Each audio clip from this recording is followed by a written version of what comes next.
नमस्कार, superfast top 10 news में आपका स्वागत है। मैं हूं आपके साथ समीक्षा दादीज। आइए बात करते हैं आज की तमाम ताजा खबरों पर। दिल्ली विधानसभा का 2 दिवसीय सत्र गुरुवार से शुरू हो गया। जैसे कयास लगाए जा रहे थे, ठीक उसी के अनुरूप विधानसभा परिसर में माहौल काफी बदला हुआ नजर आया। मेन गेट से परिसर में दाखिल होते ही लेफ्ट साइड में सबसे पहले नेता प्रतिपक्ष का दफ्तर है। वहां अब रामवीर सिंह बितूरी जगह नए नेता प्रतिपक्ष विजेंद्र गुप्ता ने बैठे नजर आए। दफ्तर के बाहर उनके नाम की नेम प्लेट भी नजर आई। बितूरी ने साउथ दिल्ली से लोकसभा का चुनाव जीतने के बाद विधानसभा की अपनी सदस्यता से इस्तीफा दे दिया था। इसके चलते विपक्षी खेमे में विधायकों की संख्या भी अब 8 से घटकर 7 रह गई है। इसके अलावा सीएम बनने के बाद आतिशी, अरविंद केजरीवाल और मनीष सिसोदिया की सीट भी बदली गई है। हिमाचल प्रदेश सरकार में मंत्री विक्रमादित्य सिंह ने हिमाचल प्रदेश सरकार द्वारा रेस्टोरेंट को मालिकों के नाम प्रदर्शित करने के आदेश पर कहा कि ये मुद्दा आज का नहीं है। ये मुद्दा 2013 से चल रहा है। 2013 में सुप्रीम कोर्ट ने निर्देश दिया था कि नगर निगम, नगर पालिका में टाउन वेंडिंग कमेटी बनाई जाए और 2016 में हिमाचल प्रदेश में ये एक्ट बना जिसमें टाउन वेंडिंग कमेटी बनाने का निर्णय लिया गया, लेकिन ये लंबे समय तक लागू नहीं हो सका। कि ऐसा है, मैंने पिछले कल इस विषय में बड़े विस्तार पूर्वक चर्चा करी है और इस विषय पर अपनी बात रखी है और आज पुनः आप लोग इस बारे में पूछ रहे हैं, तो इसमें मैं जानकारी देना चाहता हूं कि ये विषय आज का नहीं है। ये विषय जो है वो 2013 से चला हुआ है। 2013 में ऑनरेबल सुप्रीम कोर्ट ने ये निर्देश दिए थे कि town vending committees municipal corporations में, म्यूनिसिपल कमिटीज में बननी चाहिए और 2016 में 2016 में हिमाचल प्रदेश में जो है वो इस एक्ट को बनाया गया जिसमें टाउन वेंडिंग कमिटीज बनाने का निर्णय सरकार ने 2016 में लिया था, मगर उसको काफी समय तक वो जो है एक्टिवेट नहीं हो पाया था। 2023 में 2023 में उस समय के जो चीफ जस्टिस थे हिमाचल प्रदेश हाई कोर्ट के, उन्होंने पीआईएल के माध्यम पे डायरेक्टिव दिए हिमाचल प्रदेश सरकार को कि इमीडिएटली टाउन वेंडिंग कमिटीज जो है उनको कॉन्स्टिट्यूट किया जाए ताकि जितने भी स्ट्रीट वेंडर्स हैं प्रदेश के अंदर उनको बैठने के लिए डेजिग्नेटेड स्पॉट जो है वो उपलब्ध होना चाहिए। और हमने इस विषय को आगे ले जाने का कार्य किया। जो हमने बैठक करी म्यूनिसिपल कॉरपोरेशन की और यूडी डिपार्टमेंट की कुछ दिन पहले शिमला के अंदर, उसमें इस कोर्ट के ऑर्डर का भी चर्चा हुई और ये बात हुई कि हमें इसको एक्सपेडाइट करने की आवश्यकता है। ऑलरेडी शिमला म्यूनिसिपल कॉरपोरेशन इसके ऊपर कार्य कर रहा है ऑलरेडी, क्योंकि कोर्ट का ऑर्डर है, ऑनरेबल हाई कोर्ट का ऑर्डर है and the state government is bound to implement the orders of the honourable high court. इसलिए हम उसके ऊपर कार्रवाई कर रहे हैं और ये कहा गया है कि जो भी वेंडिंग एरियाज होंगे या नॉन वेंडिंग एरियाज होंगे उनको आइडेंटिफाई किया जाएगा और जो भी वेंडिंग एरियाज होंगे उनको ब्लू में मार्क किया जाएगा और उनका आइडेंटिफिकेशन, प्रॉपर आइडेंटिफिकेशन, चाहे वो आधार कार्ड है, चाहे वो आपका उसमें आईडी कार्ड है, चाहे उसमें जीएसटी नंबर है, वॉट एवर इट इज, उसका एक पूरा गाइडलाइंस बनेगी और उसके हिसाब से वो होगा, चाहे उसमें हिमाचली है चाहे उसमें गैर हिमाचली है। मैंने कल भी कहा कि देश के किसी भी कोने से कोई भी व्यक्ति हिमाचल में रोजगार के लिए आ सकता है और हिमाचली भी किसी भी इलाके में रोजगार के लिए जा सकता है, मगर हमने ये कहा कि हम उसमें जो प्रदेश के लोगों के कंसर्न्स है with regard to hygiene of the food, अगर उसमें खाने के ठेले हैं, खाने के स्टॉल्स है, अगर कोई जो एक ड्रग्स का प्रचलन प्रदेश में बढ़ता जा रहा है उसको चेक करना भी सरकार का दायित्व बनता है, जिम्मेदारी बनती है। इसलिए हमने ये कहा है कि ये आइडेंटिफिकेशन होना चाहिए और जो भी इसमें वेरिफिकेशन हर व्यक्ति की इसमें होनी चाहिए according to the mandate of the honourable supreme court and the mandate of the honourable high court. Bilkis Bano case में बीजेपी शासित गुजरात सरकार को बड़ा झटका लगा है। गुरुवार 26 सितंबर 2024 को सुप्रीम कोर्ट ने मामले में दोषियों की रिहाई से जुड़े आदेश की गई टिप्पणियों को हटाने से इनकार कर दिया। गुजरात सरकार ने अपने खिलाफ की गई कुछ टिप्पणियों को हटाने का अनुरोध किया था। दरअसल सुप्रीम कोर्ट ने 2002 में गुजरात दंगों के दौरान बिल्किस बानो के साथ बलात्कार और उसके परिवार की हत्या के दोषी 11 लोगों की समय पूर्व रिहाई को खारिज कर दिया था। इसी समय कोर्ट ने कुछ अहम टिप्पणियां की थी।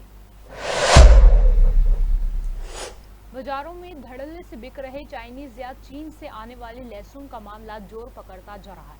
इलाहाबाद हाईकोर्ट ने उत्तर प्रदेश सरकार के खाद्य सुरक्षा एवं औषधि प्रशासन विभाग के नामित अधिकारी को शुक्रवार को तलब कर पूछा कि बैन हो चुका चीनी लहसुन अब भी बाजार में कैसे उपलब्ध है। वहीं हम आपको बता दें कि देश के अलग अलग हिस्सों में बाजारों में चाइनीज लहसुन बेचे जाने की खबर आ रही है।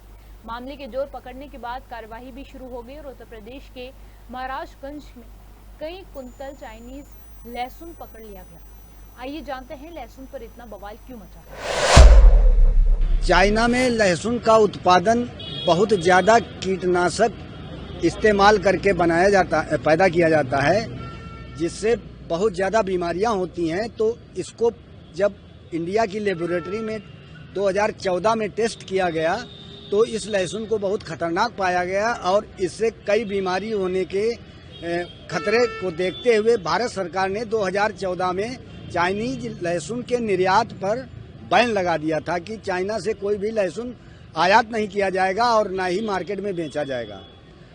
इस समय इंडिया में, पूरी इंडिया में, राजस्थान और मध्य प्रदेश में तो हड़ताल चल रही है, मंडी को बंद किया जा रहा है क्योंकि चाइनीज लहसुन वहाँ 80% बिक रहा है, जो कि पिछले 10 साल से बैन है।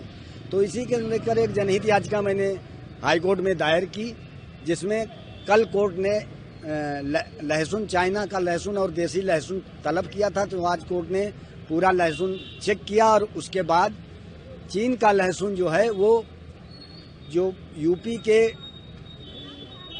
फूड सेफ्टी और ड्रग डिपार्टमेंट के लेबोरेटरी के जो चीफ हैं उनको कल तलब किया है और उनसे रिपोर्ट मंगाई है कि इसमें खाने से क्या क्या नुकसान हो सकते हैं। कोर्ट ने लहसुन को पहले देखा, उसके बाद वो जो कली थी उसको भी देखा और ये भी देखा कि चाइना का लहसुन बहुत मोटा है और देसी लहसुन जो इंडिया का लहसुन है वो बहुत पतला है।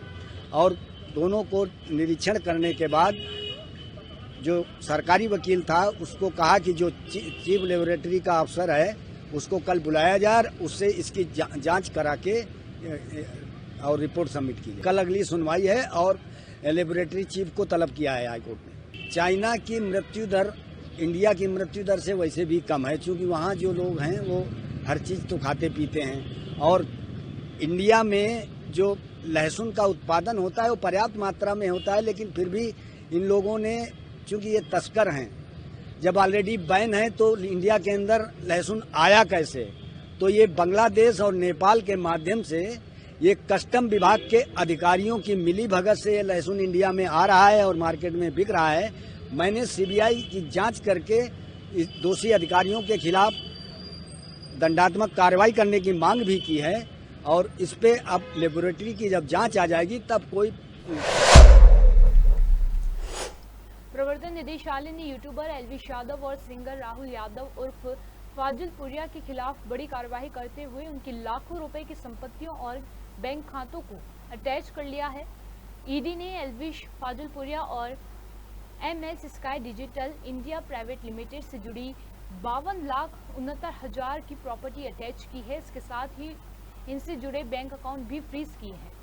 ईडी की ओर से जब्त की गई संपत्तियों में उत्तर प्रदेश के बिजनौर में जिले में एक एग्रीकल्चर लैंड और कुछ बैंक अकाउंट हैं। ईडी ने मनी लॉन्ड्रिंग एक्ट के तहत ये कार्यवाही की है। ईडी के मुताबिक नोएडा पुलिस और हरियाणा के बादशाहपुर पुलिस स्टेशन में दर्ज 2 FIR के आधार पर ये जांच शुरू की गई थी।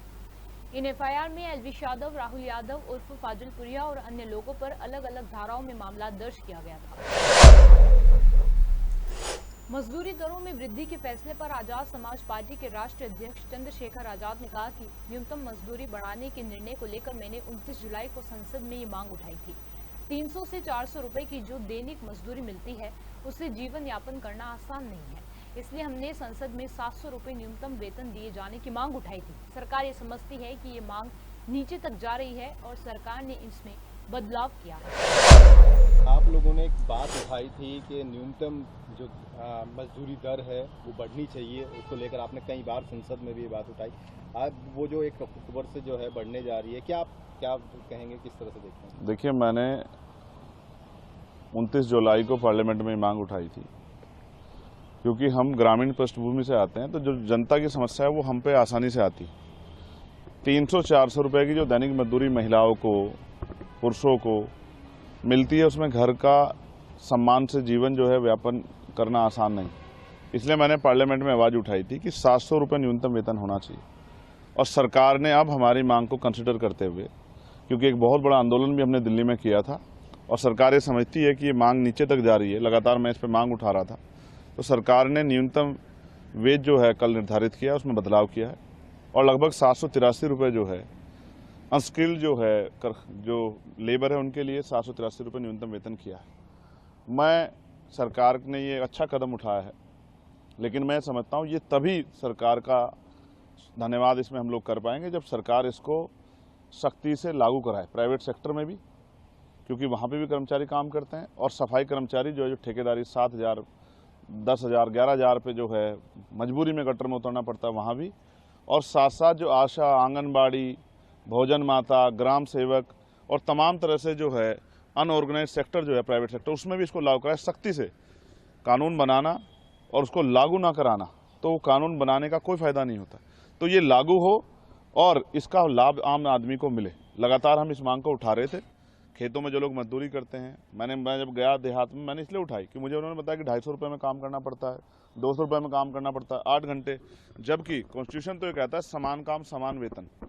जितना भी कॉन्ट्रैक्ट पे काम है वहाँ समान कार्य के आधार पे अगर आपकी जो है योग्यता बराबर है तो समान कार्य समान वेतन आपको मिलना चाहिए, जिस तरह सरकारी कर्मचारियों को मिल रहा है। लेकिन कॉन्ट्रैक्ट वालों को वो नहीं मिल रहा। इसमें एक ऑर्डर भी है, जो सुप्रीम कोर्ट का ऑर्डर है, तो जगजीत बनाम में वो ऑर्डर है। मैं चाहता हूं कि सुप्रीम कोर्ट का जो ऑर्डर था उसको सरकार ने लागू नहीं किया, उसको भी लागू करना चाहिए। साथ साथ मनरेगा तक इसका लाभ मिलना चाहिए। मनरेगा में जो मजदूर काम करते हैं उनको भी इसका लाभ मिलना चाहिए कि उनको भी मिनिमम 783 रुपये वेतन मिले, जिससे कि 20,000 रुपये मंथली घर में आए और वो अपने बच्चों को और अपने परिवार को सहसम्मान जिंदगी दे सके। केंद्रीय मंत्री शिवराज सिंह चौहान ने कहा कि झारखंड में अपार संभावना है। हम यहाँ के लोगों के जीवन को बेहतर बनाने में कोई कसर नहीं छोड़ेंगे। यहाँ आलू और नाशपाती की खेती होती है। मैं ICR से एक टीम भेजूंगा जो वैज्ञानिक तरीके से यहाँ खेती की सभी संभावनाओं पर विचार करेगी। जब यहाँ भाजपा की सरकार आई तो काम हुआ, लेकिन कांग्रेस JMM की सरकार ने पूरे झारखंड को तबाह और बर्बाद कर दिया। पहले तो मैं एक अपने संकल्प को प्रकट करना चाहता हूं।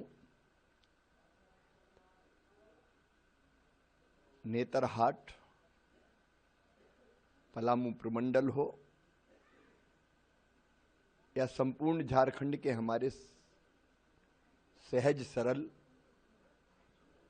मन में स्नेह का भाव रखने वाले भाई और बहन हो, विशेषकर आदिवासी भाई बहन, ये झारखंड की धरती बहुत अमीर है। खनिज के यहां भंडार है, अपार संभावनाएं हैं। इनकी जिंदगी को बेहतर बनाने में हम कोई कोर कसर नहीं छोड़ेंगे। यहां नाशपाती की खेती होती है, यहां आलू की खेती होती है। मैं ICAR की एक टीम भेजूंगा जो यहाँ खेती की संपूर्ण संभावनाओं पर विचार करेगी साइंटिफिक तरीके से। और यहाँ हमारे किसान भाई जो छोटे छोटे आदिवासी किसान भी हैं, खेती को कैसे और बेहतर ढंग से करें जिससे उनकी आर्थिक स्थिति और सुधर जाए। तकलीफ जरूर होती है मन में। यहां जब बीजेपी की सरकार आई काम हुए, लेकिन पिछले 5 साल में और कांग्रेस JMM ने जैसी सरकार चलाई है, पूरा झारखंड तबाह और बर्बाद हो रहा है। प्रधानमंत्री नरेंद्र मोदी जी ने डिस्ट्रिक्ट मिनरल फंड बनाया, इसलिए कि उस पैसे से यहां ढंग से विकास किया जाए। उसका भी उपयोग कहीं दिखाई नहीं देता। जनता त्रस्त है, लैंड ऑर्डर कहीं है नहीं, कानून और व्यवस्था की स्थिति कहीं बची नहीं है। जिसकी लाठी उसकी भैंस, सत्ताधारी दल के लोग, गठबंधन के लोग खुल के लूट रहे झारखंड को, और जनता बुरी तरह से परेशान है। कि झारखंड की तस्वीर और तकदीर बदलने के लिए यहां सत्ता परिवर्तन जरूरी है, इसलिए हम परिवर्तन यात्रा निकाल रहे हैं। और मुझे बताते हुए प्रसन्नता है कि बहुत उत्साहपूर्ण समर्थन सब तरफ, विशेषकर हमारे आदिवासी इलाकों में भी इस परिवर्तन यात्रा को मिल रहा है। यहां रात को कई घंटे लेट आने के बावजूद भी जो स्नेह यहां के भाइयों और बहनों ने दिया, अपने परंपरागत जो शैली है, जो उनकी परंपरा है, उस स्वागत ने भाव विभोर कर दिया। और मन में एक ही संकल्प उपजा कि इनकी बेहतरी में कोई कसर नहीं छोड़ेंगे। परिवर्तन यात्रा परिवर्तन लाएगी, परिवर्तन सुनिश्चित है। बीजेपी की सरकार अब यहाँ आएगी। कल रात में आपने एक आदिवासी भाई घर पर खाना भी खाया, पारंपरिक खाना खाया, कैसा एक्सपीरियंस रहा? ये सचमुच में बहुत रिच फूड है। हम जो खाते हैं वो हमारे शरीर के लिए उपयोगी उतना नहीं है। यहाँ श्री अन्न, मोटे अनाज, अब रागी की रोटी, मक्के की रोटी, अलग अलग भाजी, और रोटी भी अलग अलग, पत्ते में सेक के रोटी अलग बनाई और वैसे सेक के अलग रोटी बनाई, बांस की सब्जी, बांस की सलाद, बांस के फूल की सब्जी, तो सब कुछ अद्भुत है। और भोजन बहुत स्वादिष्ट है, लेकिन स्वादिष्ट के साथ साथ स्वादिष्ट उनके स्नेह के कारण, लेकिन शरीर के लिए बहुत उपयोगी। राज्य सरकार जो यहाँ की मौजूद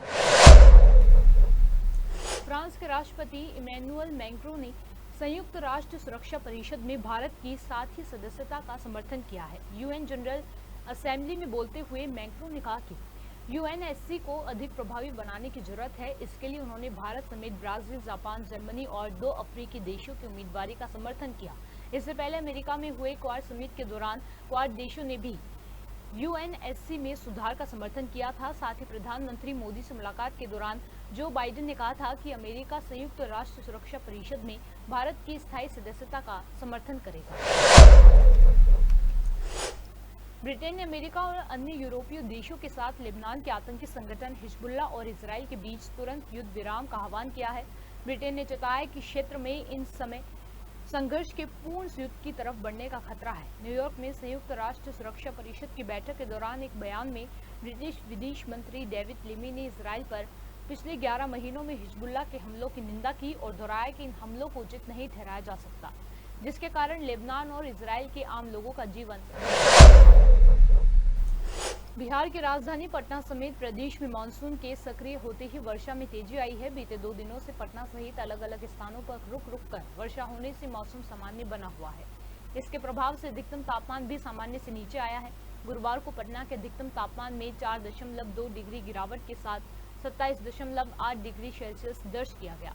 30.4 डिग्री सेल्सियस के साथ वाल्मीकि नगर में सर्वाधिक तापमान दर्ज किया गया। मौसम विभाग के अनुसार 2 अक्टूबर तक पटना सहित प्रदेश की छिटपुट वर्षा की संभावना है। अगले 24 घंटों के दौरान पटना सहित प्रदेश के अलग अलग जिलों में वर्षा के आसार हैं। 4 जिलों में सीतामढ़ी, शिवहर, पूर्वी व पश्चिम चंपारण जिले की 1 या 2 स्थानों पर गरज चमक के साथ बहुत भारी वर्षा लेकर ऑरेंज अलर्ट जारी किया गया है।